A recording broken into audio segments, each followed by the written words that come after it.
NEET में successful होने के लिए तुम्हें कोई एक्स्ट्रा ऑर्डिनरी या जीनियस नहीं बनना है। तुम्हें बस वो बनना है जो ज्यादातर लोग नहीं बन पाते। मेहनत करने वाला, लगातार अपने गोल की तरफ बढ़ने वाला, हार ना मानने वाला, शॉर्टकट ना ढूंढने वाला। आपको क्या लगता है एक एवरेज और एक टॉपर स्टूडेंट में किस चीज का फर्क है? क्या उसके टैलेंट का फर्क है? नहीं। एक एवरेज और एक टॉपर स्टूडेंट में फर्क सिर्फ आदतों का है। रोज बैठकर पढ़ना जब मन ना हो, तब भी क्लास लगाना, जब लगी कि यार मुझे तो ये आता है तब भी रिवाइज करना, वो पुराने चैप्टर को खोल के देखना जिससे तुम बहुत ज्यादा भागते हो, उस सब्जेक्ट को पढ़ना जिससे तुम्हें बहुत ज्यादा डर लगता है, न्यूमेरिकल्स को सॉल्व करना, हर वो चीज करना जिससे तुम भागते थे। बस यही अंतर है। टॉपर स्टूडेंट ये नहीं सोचता कि मुझे अच्छा लग रहा है या बुरा लग रहा है, वो मन की सुनता ही नहीं है। टॉपर स्टूडेंट को ये पता है कि ये करना होगा ये एग्जाम करने के लिए, इसीलिए बस वो करता है। तो अगर तुम्हें भी उस टॉपर की लिस्ट में आना है, सिलेक्टर्स की लिस्ट में आना है, तो तुम्हें अपने मन की नहीं सुननी है कि मुझे अच्छा लग रहा है, बुरा लग रहा है, मैं थक रहा हूं, मैं हार रहा हूं। नो। अब इस एग्जाम को क्रैक करने के लिए ये 79 चैप्टर्स पढ़ने हैं, इस एग्जाम को क्रैक करने के लिए इतने सवाल सॉल्व करने हैं, इस एग्जाम को क्रैक करने के लिए ये रूटीन फॉलो करना है तो करना है। आज तुम्हारे पास एग्जाम में एग्जैक्टली 110 दिन तकरीबन बचे हैं। ये 110 दिन कुछ लोगों के लिए कम भी है और यही 110 दिन कुछ लोगों के लिए ज्यादा भी है। कम उनके लिए जो आज भी टाल रहे हैं, जो सोच रहे हैं कल करूंगा, नया कोर्स आएगा तब करूंगा, क्लास लगेगी तब रिवाइज करूंगा, कुछ और होगा पे स्कूल में जब टीचर आएगा तब रिवाइज करूंगा, दोस्त से पूछ के करूंगा, कॉल पे रिवाइज करूंगा, ग्रुप स्टडी करूंगा, व्हाट्सएप स्टडी करूंगा, टेलीग्राम पे जाकर पढ़ूंगा, माइंड मैप से पढ़ूंगा, शॉर्टकट से पढ़ूंगा। और ज्यादा उनके लिए है जो आज अभी इसी वक्त ईमानदारी से, ऑनेस्टी से अपनी रियल रिवीजन चालू करें। देखो तुम्हारा दिमाग तो तुम्हें हर दिन बहाने देगा, तुम्हें बताएगा कि यार अब तुम थक गए हो, अब तुम्हें ब्रेक लेना चाहिए, अब तुम्हें आसान चीज़ करनी चाहिए, अब तुम्हें रिलैक्स करना चाहिए। और तुम्हें डर भी लगेगा, डर लगेगा तो एंग्जाइटी होगी तो तुम डे ड्रीमिंग में जाओगे, तुम सोचते रहोगे, सोचते सोचते तुम्हारा वक्त निकल जाएगा और कब दिन निकल जाएगा तुम्हें पता ही नहीं चलेगा और तुम्हारे गोल्स अनफिनिश्ड ही रह जाएंगे। डर सबको लगता है, दिमाग भी सबका रोकता है उसे मेहनत करने से, क्योंकि हम चाहते हैं कि हमें कंफर्ट मिल जाए, हमें रिलैक्सेशन मिल जाए। लेकिन एक चैंपियन वही बनता है बच्चों जो एक्चुअली में इस डर के लगने के बावजूद किताब खोलता है। एक दिन ज्यादा मेहनत कर लेना, 4 दिन ज्यादा मेहनत कर लेना, 2 साल में 6 महीने स्टार्टिंग के मेहनत करना, उससे बात नहीं बनती है।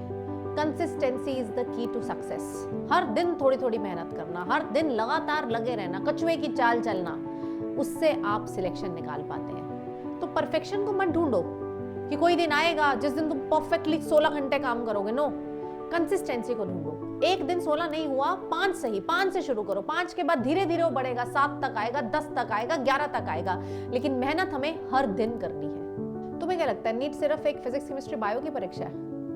ये तो यार सब पढ़ते हैं, मतलब ऑलमोस्ट 10 लाख बच्चे ने तो एनसीईआरटी पढ़ी हुई है। इतने बच्चे अच्छे से रिवीजन करके भी जाते हैं। आज के समय ऑनलाइन का जमाना है, सब कुछ फ्री ऑफ कॉस्ट है, सब सेम कंटेंट यूट्यूब के द्वारा सबको मिल रहा है, सब बच्चे पढ़ रहे हैं। तो सबका सिलेक्शन क्यों नहीं हो रहा है? क्योंकि नीट सिर्फ फिजिक्स केमिस्ट्री बायो का खेल है ही नहीं है, सब्जेक्ट का खेल नहीं है। नीट आपके पेशेंस का खेल है। बात ये नहीं है कि कौन फिजिक्स केमिस्ट्री बायो को समझ सकता है, बात ये है कि कौन बिना मन के भी पूरे 2 साल उसी फिजिक्स केमिस्ट्री बायो के चैप्टर्स को, वही सेम क्वेश्चन को, वही सेम पैराग्राफ को, वही सेम एनसीईआरटी को बार बार रीड कर सकता है। तो नीट एग्जाम सब्जेक्ट से ज्यादा नीट एग्जाम आपके डिसिप्लिन का है, आपके पेशेंस का है, आपके कैरेक्टर का है कि आप ये 2 साल किस तरीके से बिताते हैं, और स्पेशली ये अगले 110 दिन किस तरीके से बिताते हैं, क्या माइंडसेट रखते हैं। कुछ लोग हैं जो यही सोचेंगे कि यार मेरा तो अब नहीं हो सकता, अब तक मैंने कुछ नहीं किया, क्या मैम हो सकता है, एक ही सवाल आता है, क्या मेरा अब सिलेक्शन हो सकता है? भाई करेगा कुछ तो होगा, नहीं करेगा तो जो थोड़े बहुत चांसेस थे वो भी नहीं होगा। तुम ये क्यों सोचते हो कि तुम फेल हो जाओगे? तुम ये क्यों नहीं सोचते कि तुम शायद फ्लाई कर जाओ?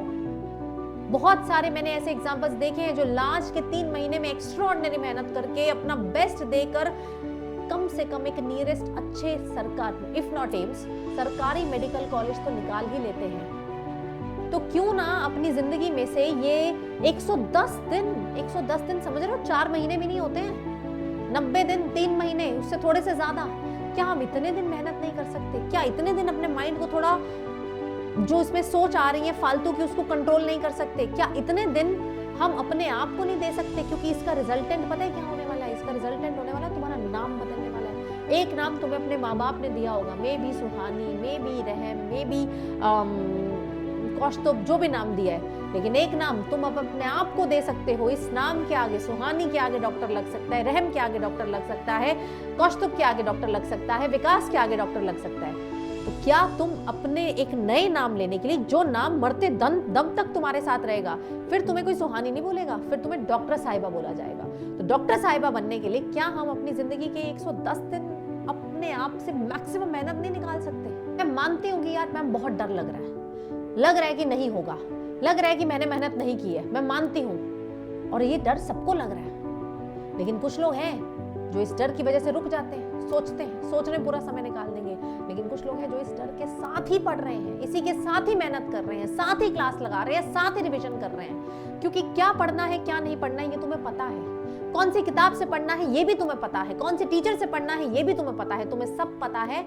You are just waiting, spending time, and time is selection.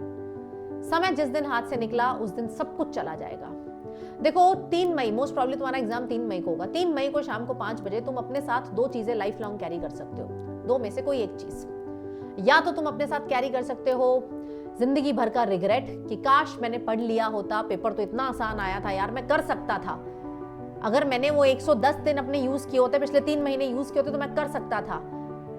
काश, या तो तुम्हारे साथ ये रिग्रेट जाएगा कि काश मैं कर लेता, या फिर तुम्हारे साथ एक प्राउड मोमेंट जाएगा, थैंक गॉड यार मैंने लास्ट के कम से कम 3 महीने तो अच्छे से पढ़ाई की और मेरा एक सरकारी गवर्नमेंट मेडिकल निकल जाएगा। तो अब फैसला आपके हाथ में है कि आपको जिंदगी भर अपने साथ क्या कैरी करना है। क्या तुम्हें एक अफसोस कैरी करना है, तुम्हें एक रिग्रेट कैरी करना है? क्योंकि बहुत बुरा होता है, बहुत बुरा। जब आप देखते हैं ना कि पेपर तो ठीक ठाक आया था, मैं कर सकता था, बट मेरी मेहनत कम थी, मुझे याद ही नहीं आया, मैं रिवीजन नहीं कर पाया, मुझे पता था मेरे नोट्स में लिखा हुआ, लेकिन मुझे क्लिक नहीं किया वहां पर। वो जो अंदर से फीलिंग है, और जब तुम देखोगे कि तुम्हारे साथ वाले बच्चे जो मॉक टेस्ट में तुमसे कम नंबर लेते थे, उनका सिलेक्शन हो गया है, वो MBBS कर रहे हैं, and you are doing some other course which you did not want at first place, तब एक जिंदगी भर का रिग्रेट कि मैं उस जगह हो सकता था। और ये बहुत बुरा होता है बेटा, आई नो दिस पर्सनली, ये बहुत बुरा होता है। अब फिर से मैं कहूंगी कि अब ये तुम्हारे हाथ में है कि तुम क्या कैरी करना चाहोगे, रिग्रेट लाइफ लॉन्ग, या फिर एक प्राउड मोमेंट, या फिर अपने ऊपर एक गर्व की फीलिंग कि यार thank God I worked hard and I converted my 2026 one of the best year of my life which gave me a new name. बताइए मुझे कमेंट्स में क्या कैरी करना चाहोगे, एक प्राउड मोमेंट या फिर एक रिग्रेट की फीलिंग।